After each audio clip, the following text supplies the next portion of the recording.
have some stats. Let's go to some stats. Studies show that relationships where the woman earns more are 33% more likely to experience conflict related to ego, insecurity, and resentment. Um, Personally, I can say that that is a truth. It's not true for everyone, but I've experienced that. Um, Research shows 1 in 5 women report a partner who has tried to limit control, control, or diminish their career opportunities. Hmm.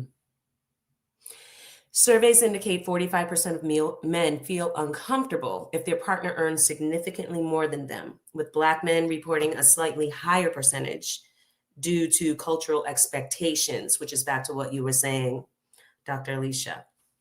Women with unsupportive partners are more likely to turn down promotions, travel opportunities, or high visibility projects. I can see how that would be.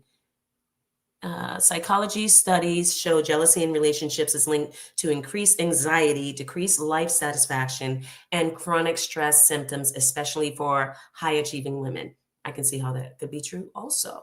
So, okay, last question, and maybe we'll do this as our final thought.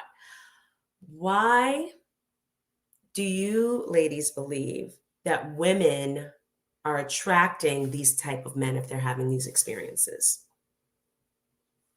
Aisha, we'll start with you. Wow, I don't know. I because I haven't experienced something like that. So, but I can understand why that is, but I have not really had that close in any of my experience where a woman is so successful that the husband is behind the scenes and struggling, meaning having a hard time with her success. I haven't had that. I've seen the man is a successful person, the woman is also successful equally, but he's always above. He owns a business, but she's also doing well, where there's no competition between them.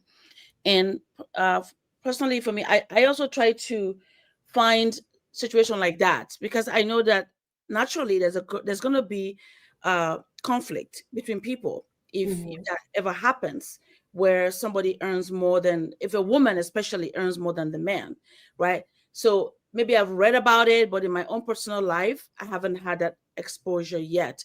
In the business that I'm in is more male dominated, so there's always the men that are always there, and then the women are always supportive, always playing a supportive role to the man. That's been my experience, even me personally in my life as well. But that doesn't stop me from wanting to be successful or go for my goals.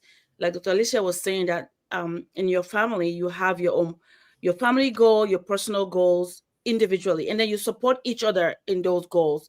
However successful you become, that's fine, because we have a family goal and an individual goal that we all pursue, equally, and then we discuss it.